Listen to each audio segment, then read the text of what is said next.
Maulidin adalah seorang petani yang telah mencoba berbagai teknik pertanian untuk meningkatkan hasil sawahnya.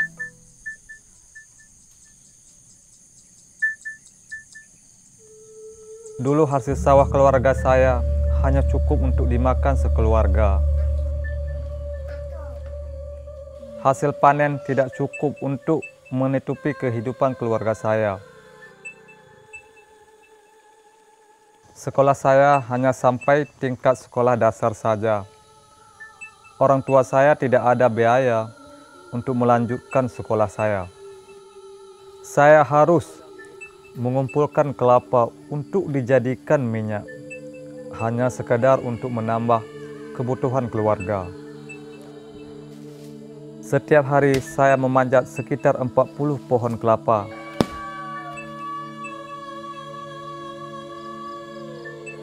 Saya pernah bekerja mengumpulkan getah karet.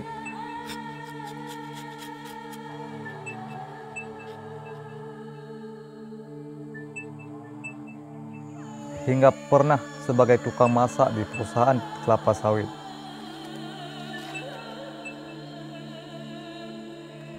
Mengangkut kayu di hutan juga pernah saya lakukan. Karena itu pekerjaan yang kami tahu dapat mendatangkan uang cepat.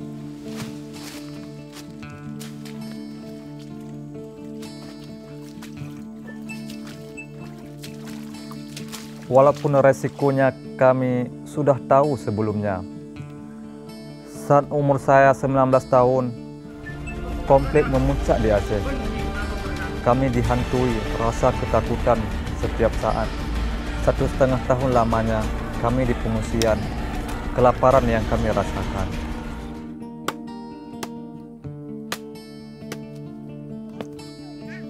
Tahun 2004, saya dan keluarga kembali ke Kampung Masin. Tapi rumah saya sudah rusak.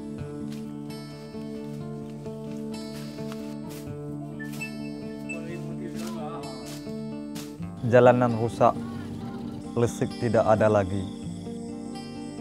Sawah saya berubah menjadi semak. Saya mencoba untuk mulai bertani, namun saat itu terjadi tsunami.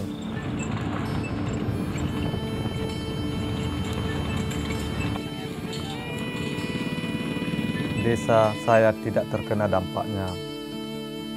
Makanan saat itu sulit didapat.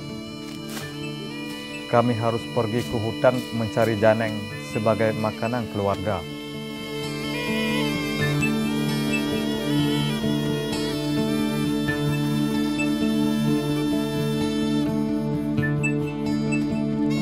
Tahun 2005, lahan pertanian saya sudah menghasilkan sekitar 1-2 ton untuk sawah seluas 1 hektar. Hasil tersebut tidak cukup untuk memenuhi keluarga saya. Anggaplah harga beras saat itu 3.500 dikali 2.000 kilo menjadi 7 juta, dikurang biaya pupuk dan biaya lainnya 30%, tinggal 4.900.000. Apakah cukup untuk kebutuhan 1 tahun? Tentulah tidak. Untuk mencari tambahan, saya kembali lagi mengangkut kayu di hutan.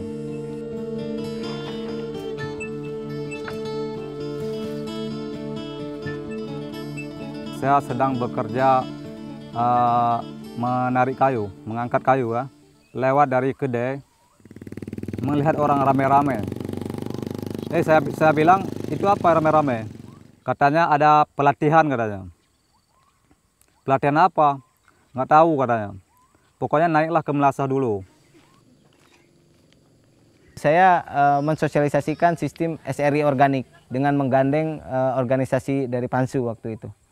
SRI organik kita bandingkan dengan konvensional, itu biasanya masyarakat di sini nanam 5-6 batang per lubangnya itu, tapi kita cuma memperkenalkan 1. Yang dulunya harus digenangi, ini tidak digenangi. Yang dulunya jaraknya rapat, sekarang harus lebar.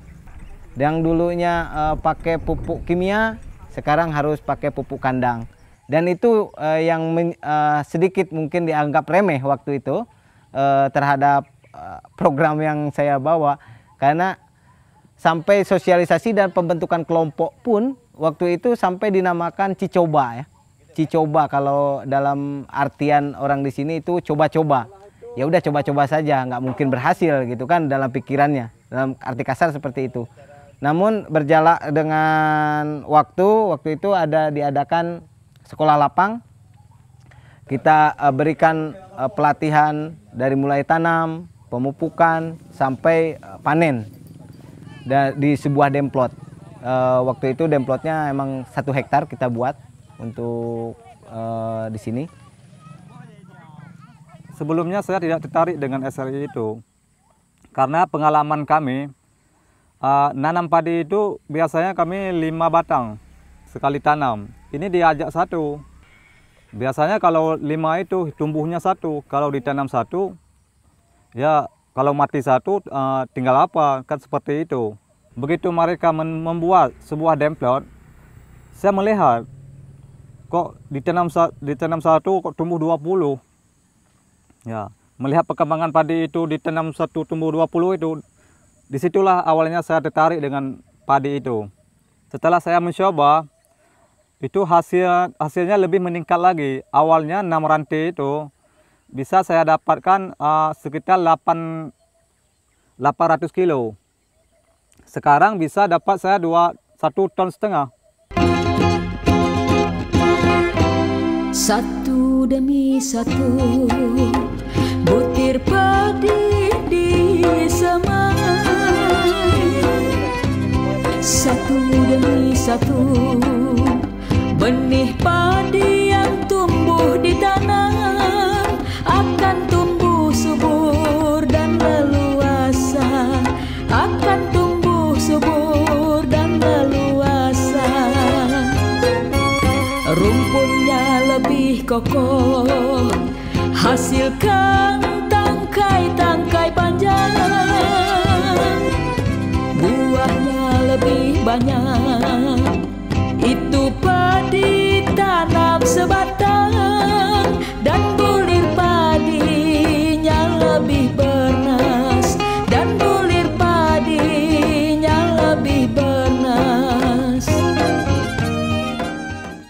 Nah, sejak dari 2010 kita mulai mengadakan sekolah lapang. Pertama kita dirikan ataupun kita buat sekolah lapang itu di Masen. Namun dengan adanya keberhasilan itu, bagi masyarakat dari desa lain itu meminta untuk diadakannya sekolah lapang dan ingin menghasilkan hasil pertanian seperti di Masen. Akhirnya datang dari tokoh-tokoh desa yang sekitarnya di kecamatan ini.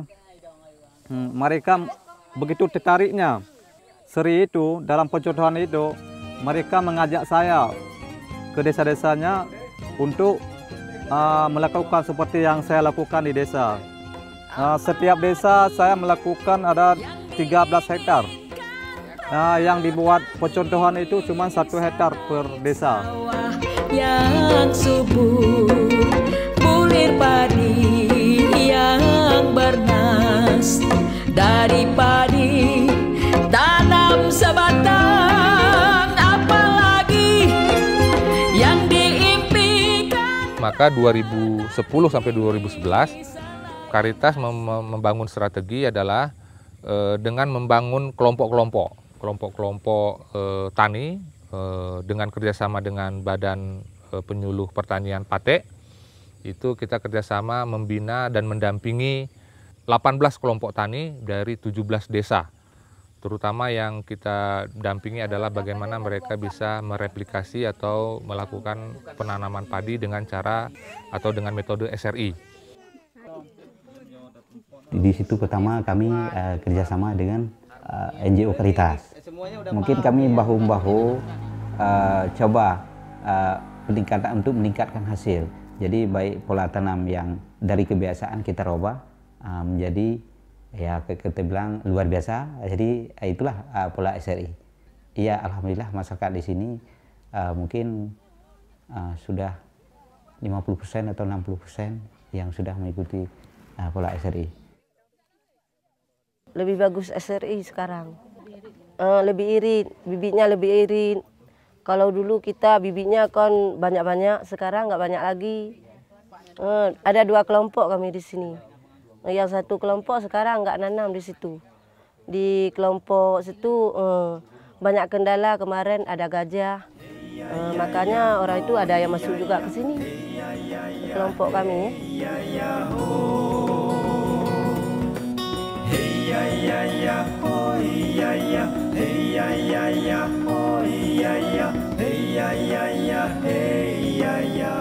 Kegiatan per hari-hari kami sebagai penyuluh, karena memang tugas di lapangan sampai 2011 kami ada untuk membina petani dalam bercocok tanam masalah padi SRI.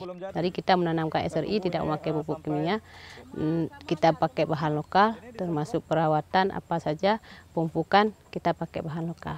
Dan bahkan petani-petani di lapangan sudah mampu membuat tentang masalah pupuk kompos, masalah pesnam, dan masalah pengendalian hama, semua sudah kami buat dan telah kami memberi penyuluhan atau berlatihan.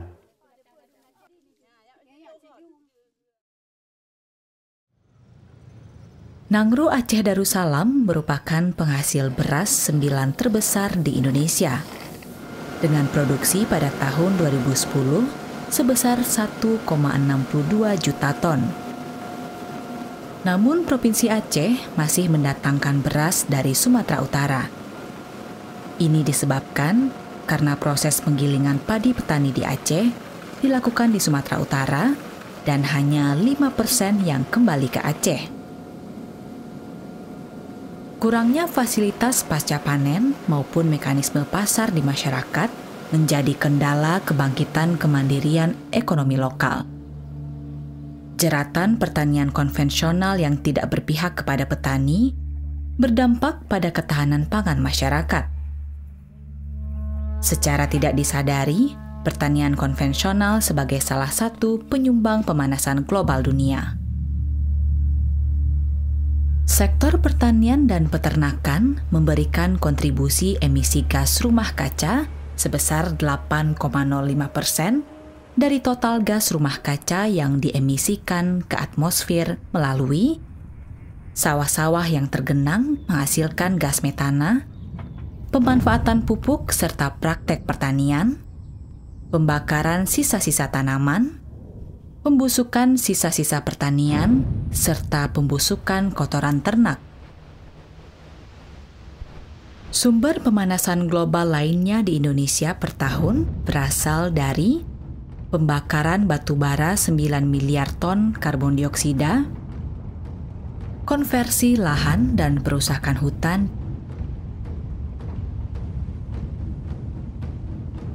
aktivitas dan pemakaian energi,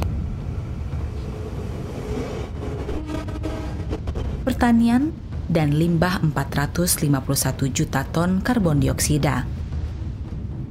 Dari sektor ini, gas rumah kaca yang dihasilkan yaitu gas metana CH4 dan gas dinitrooksida N2O.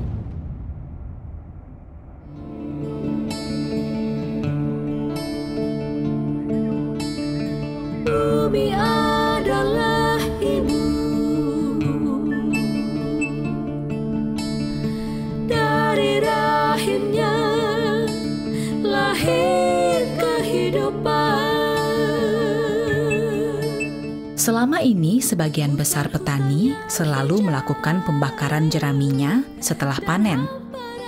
Hasil pembakaran jerami, selain menyebabkan polusi, juga berkontribusi dalam pemanasan global. Apabila produksi padi nasional pada tahun 2008 maka bisa diperkirakan jumlah jeraminya yaitu 80,02 juta ton, setara dengan luas Provinsi Nangru Aceh Darussalam apabila jerami ditumpuk setinggi 5 meter. Sebesar itulah jerami yang dibakar oleh petani menghiasi langit Nusantara ini.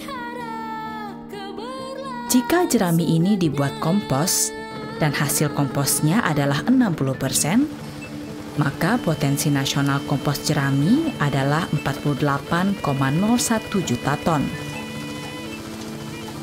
Kandungan kompos jerami sama dengan 1,09 juta ton urea, 0,15 juta ton SP36, 2,35 juta ton KCl, atau total 3,6 juta ton NPK. Jumlah ini kurang lebih 45% dari konsumsi pupuk nasional pada tahun 2007 untuk pertanian. Nilai rupiahnya adalah 5,42 triliun rupiah. Dampak pemanasan global akan lebih banyak dirasakan oleh petani, seperti musim kemarau dan hujan yang tidak menentu, sehingga membuat petani kesulitan untuk menentukan jenis varietas tanaman dan kalender tanam. Ancaman kekeringan dan banjir pada lahan pertanian, hama pengganggu tanaman meningkat, bulir padi kosong atau membusuk. Akibat merosotnya produksi pertanian, maka persediaan pangan masyarakat menurun juga. Akibatnya kelaparan tidak dapat dihindari lagi. Dampak perubahan iklim itu adalah krisis air. Kita harus bisa menghemat, perilaku menghemat air. Jadi inilah adalah perilaku adaptif, perilaku mencocokkan. Bagaimana kita mensiasati atau mencocokkan diri, terutama dalam hal ini dalam bidang pertanian. Bagaimana para petani bisa mengadaptasikan cara dia menanam dengan hemat benih. Kalau kita bandingkan 50-60 kg dalam metode konvensional, dan hanya 5 kilo, 4 atau 5 kilo di metode SRI, maka ini ada sekitar 90% penghematan untuk kebutuhan benih. Itu ada kaitannya dengan penghematan air. Jadi air yang digunakan pun untuk di sawah semakin kecil. Oleh karenanya, kenapa dalam metode SRI juga penggunaan air itu bisa berkurang, itu bisa terjadi efisiensi sekitar 40-60%. Karena pada prinsipnya padi bukan tanaman air, tapi adalah tanaman darat, terestrial yang membutuhkan air. Jadi padi bukan tanaman air, tapi setiap tanaman butuh air. Metode tanam seri atau padi tanam sebatang telah terbukti meningkatkan produksi petani sebesar 50%. Bahkan di beberapa tempat bisa mencapai lebih dari 100%. Dalam seri, tanaman diperlakukan sebagai organisme hidup, bukan diperlakukan seperti mesin produksi yang dapat dimanipulasi. Berikut adalah perbedaan metode tanam seri terhadap metode konvensional yang biasa dilakukan petani. Kebutuhan benih. Konvensional 30 hingga 40 kg per hektar, dan seri 5 hingga 7 kg per hektar. Pengujian benih, sistem konvensional tidak dilakukan, namun pada seri perlu dilakukan pengujian. Umur di persemaian. Sistem konvensional 20 hingga 30 hari setelah semai pada tanah lumpur dan membutuhkan 5 pohon. Pada seri dilakukan selama 3 hari dalam kondisi tanah lumpur maupun rata dan hanya membutuhkan 1 pohon. Posisi akar waktu tanam. Sistem konvensional tidak teratur. Pada seri, posisi akar horizontal. Sistem pengairan. Sistem konvensional tanaman harus selalu digenangi. Pada Sri disesuaikan dengan kebutuhan. Pemupukan. Sistem konvensional mengutamakan pupuk kimia. Namun Sri hanya menggunakan pupuk organik buatan sendiri. Penyiangan. Konvensional diarahkan kepada pemberantasan gulma. Pada Sri diarahkan kepada pengelolaan perakaran. Hasil, sistem konvensional 50 hingga 60%. Metode Sri 60 hingga 70%. Dan masyarakat pas melihat dari perkembangan setelah 3 bulan kemudian itu perkembangannya cukup positif, sangat bagus waktu itu. Sampai kita berinisiatif untuk mengundang pemerintah setempat dari bupati waktu itu untuk hadir ke sini sebagai pemotongan perdana. Dan alhamdulillah itu terlaksana sebagai acara temu petani. Karena ini juga ada kaitannya bagaimana memperkuat kelompok pertanian dan bagaimana mereka bisa mengantisipasi bencana atau dampak bencana, maka kita juga membuat kelompok-kelompok manajemen bencana, terutama ada di 3 desa. Itu sudah terlaksana di Desa Semanto, Desa Masen, dan Desa Babah II. Dengan adanya Karitas dikasih bibit ran besi, kami semai, terus kami tanam di pinggir sungai. Tebing-tebing sungai ini bisa longsor lah, karena airnya deras dari atas. Karena di atas tuh nggak ada lagi pohon, udah ditebang. Kita mengikuti pelatihan, kita juga diajarin cara pemetaan, yaitu pemetaan masalah kerentanan, kapasitas, dan kemampuan desa. Nah, dari situ kita bisa menilai dan apa-apa aja yang rentan di desa kita. Selain kami mempersiapkan tempat evakuasi ataupun rambu-rambu evakuasi, juga kami melakukan penanaman pohon di pinggir sungai. Dan kemarin sudah kami tanam sekitar 1.200 batang, dan itu di pinggir sungai semua. Nah, berharap kita ke depannya bahwa pohon itu bisa menahan abrasi bila terjadi banjir.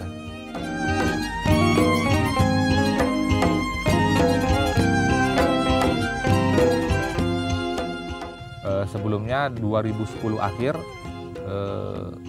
salah satu pelatih lokal atau kader lokal SRI yang didampingi oleh Karitas dan juga BPP mendapat penghargaan sebagai petani teladan, petani terbaik untuk tahun 2010 untuk tingkat Kabupaten Aceh Jaya. Bulan Juli tahun 2011, Maulidin dinominasikan dan telah terpilih menjadi petani terbaik atau petani berprestasi untuk tingkat Provinsi Aceh. Setelah itu saya dikirimkan ke Jakarta untuk mendapatkan penghargaan dari Presiden sebagai petani berprestasi di Aceh. Pada malam hari ini kita dapat bertatap muka dalam berbagai perlombaan.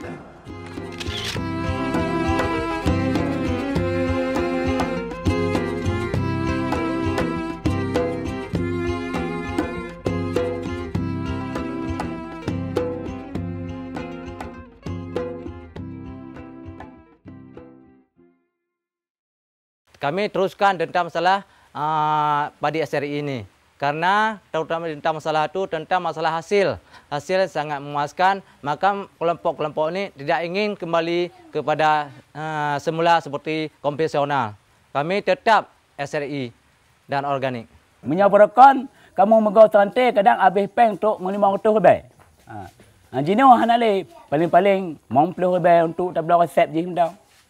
Cita-cita kami bersama masyarakat Kampung Masin ini tentang masalah pertanian ini, kami perlu hasil yang memuaskan untuk membangun desa kami. Tidak lagi mengharapkan pada pemerintah, harus bisa mandiri. setiap desa mungkin diharapkan menjadi lumbung padi, lumbung ketahanan pangan yang bagus. Karena saya yakin masyarakat khususnya di Kecamatan Sampoenet ini akan menjadi lebih maju dan sejahtera apabila kebutuhan-kebutuhan itu terpenuhi. SRI Jos! Jangan ngomong saja, saudara-saudara. Petani! Oke! Organik! Yeah! Satu demi satu butir padi disemai, satu demi satu benih padi yang tumbuh di tanah akan tumbuh subur dan leluasa, akan tumbuh subur dan leluasa. Rumputnya lebih kokoh, hasilkan tangkai-tangkai panjang. Buahnya lebih banyak, itu padi tanam sebatang, dan bulir padinya lebih bernas, dan bulir padinya lebih bernas.